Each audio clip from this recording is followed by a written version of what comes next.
There was a period in the 70s when you didn't drive. Why was that? Well, actually, I was going to leave the band altogether. I mean, that's another breakup of traffic that wasn't added to the family tree. There's about 6 million breakups. Traffic starts, traffic stops again. There's millions, you know, millions of people coming and going in traffic. I went through a period when I just didn't feel that I could contribute.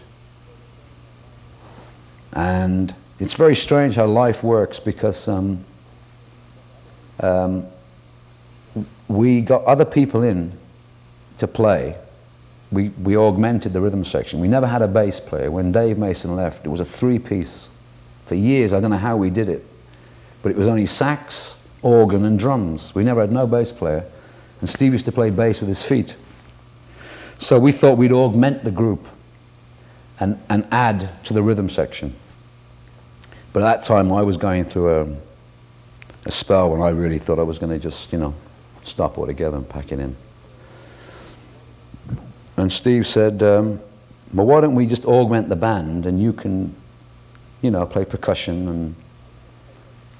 And I said, oh, okay. And I was just taking a free ride at the time, I think, because I wanted to... Why did you want to get out so much? Well, you know, it was the pressures of it all. It got too much.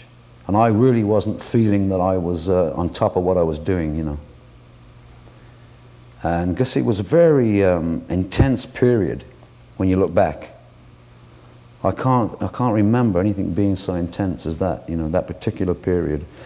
It was, I guess when you say the dream is over, there was an explosion in the 67 summer, it was 67, 68, 69, that was phenomenal, you know. It was an absolute blast, you know. And then it all turned very, very paranoid, and it turned very sour. I don't know what happened, but a lot of the good things and a lot of the feelings people had that were genuine turned into like, yeah, love and peace, man, wow, you know. And it all got a bit intense, and it went very strange in the early 70s.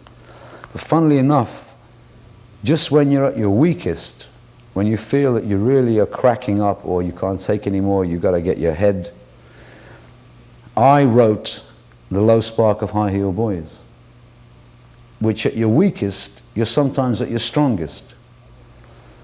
And I wasn't playing drums through that album, but I wrote the songs with Steve. Steve wrote the music, I did the lyrics.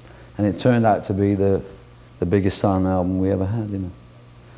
And then I came through it, and I started to play again, and we got back to a four-piece band, and we ended, funnily enough, as we started, not with Dave Mason, but we ended as a four-piece, drums, bass, Steve and Chris, you know. Looking back on your days with Traffic, what is your present overview? Oh, God, I don't know. I think now it really has become past, you know. I used to relate to it up until, say, 79, 80, because it was only 3 or 4 years past, you know. But now it's going on, what, 8, 9 years or something more. So now I only relate to it through people saying, oh yeah, Traffic was a legend band, and you know, you occasionally hear something on the radio, they still play Traffic, you know, they'll play Hole in My Shoe, well, not since Neil did it, you know. But they'll play Paper Sun, or they'll play early stuff.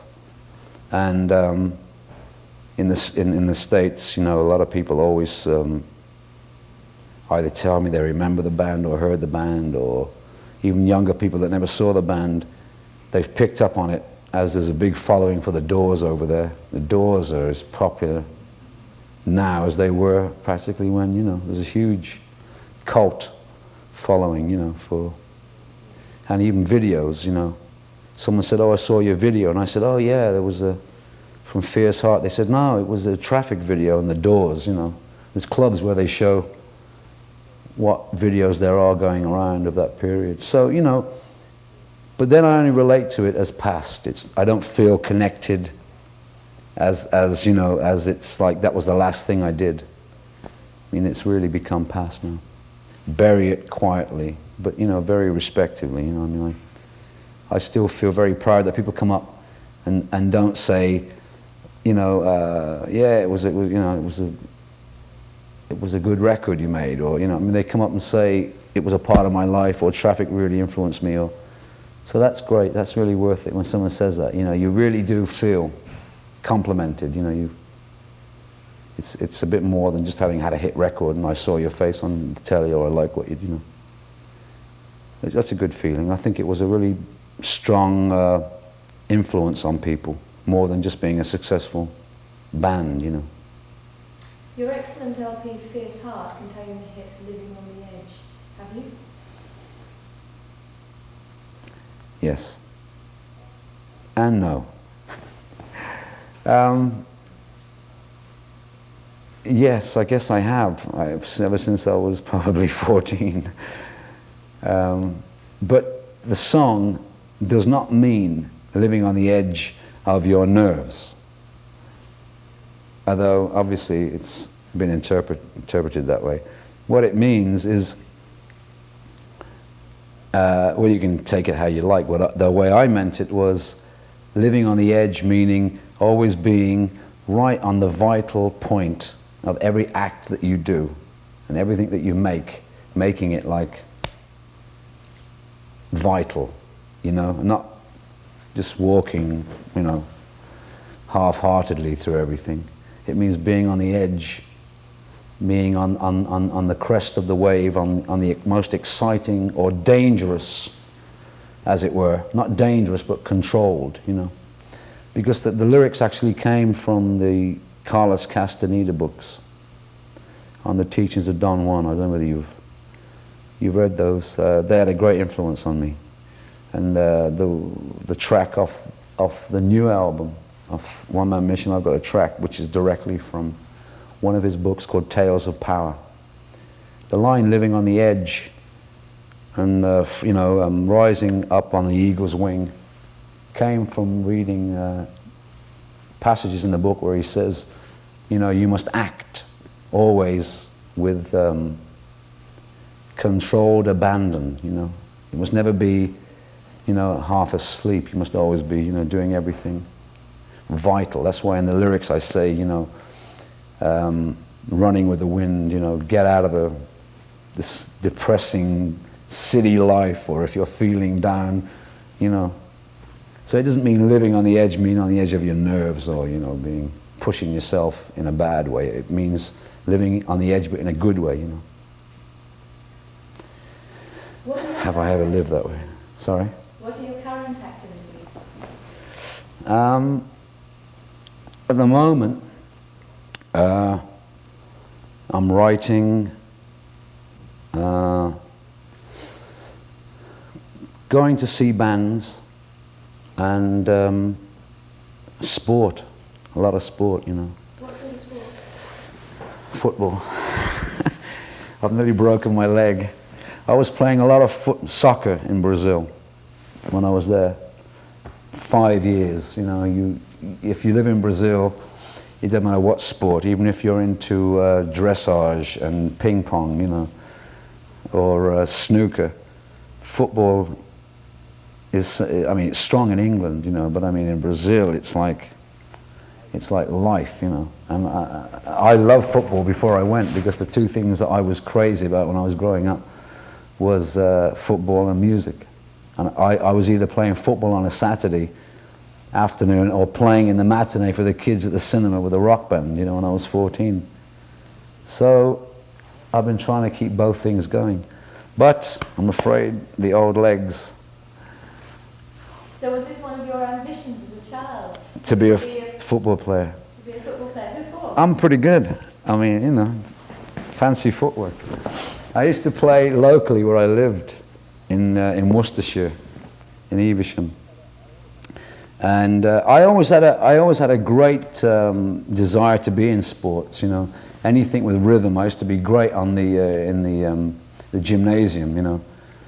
Jumping, somersaulting, and all that kind of stuff. And I used to also go for hours and hours skipping. I love boxing. I'm a great fan of Muhammad Ali. I got tapes and videos, and I like all great boxers. You know, not the average boxers, but the great boxers.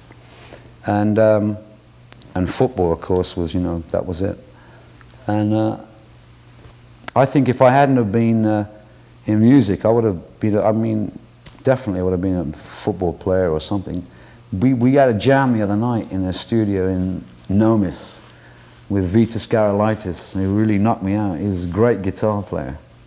I mean, I was surprised. I thought, well, he's bound to know a few things, but he really knocked me out. I mean, he really played. You know, he did some Hendrix stuff, and we jammed. There was Frankie Miller, me, Simon Kirke. I was surprised, you know. I've met McEnroe a couple of times with Carlos Santana out in San Francisco, and he also likes to play guitar. I haven't heard him play, and we haven't got together, but I can imagine how they probably would have been rock musicians if they hadn't got into tennis or whatever, you know. I think sport and music go great together. It's a great sort of, you know. You were saying that, have you got any plans to actually tour America? Or we're still looking up for the right moment when the signs are right and the album, this second album, really gets out there. Because I was going to tour last year, and the timing was off, and we had a meeting in the record company, and they wanted to maybe wait for the second album and put a lot more into the promotion of the album rather than support the tour, because today you've got to spend a lot of money, you know, supporting tours, unless you've already got a group where you're willing to cut the losses between you. But when you're just solo and you've got to pay the band, you've got to pay the whole crew, it does get a little expensive, but I hope to at least next year start off the first tour. What are your overviews of the rock music in the 60s, 70s and 80s? My overviews or my own views?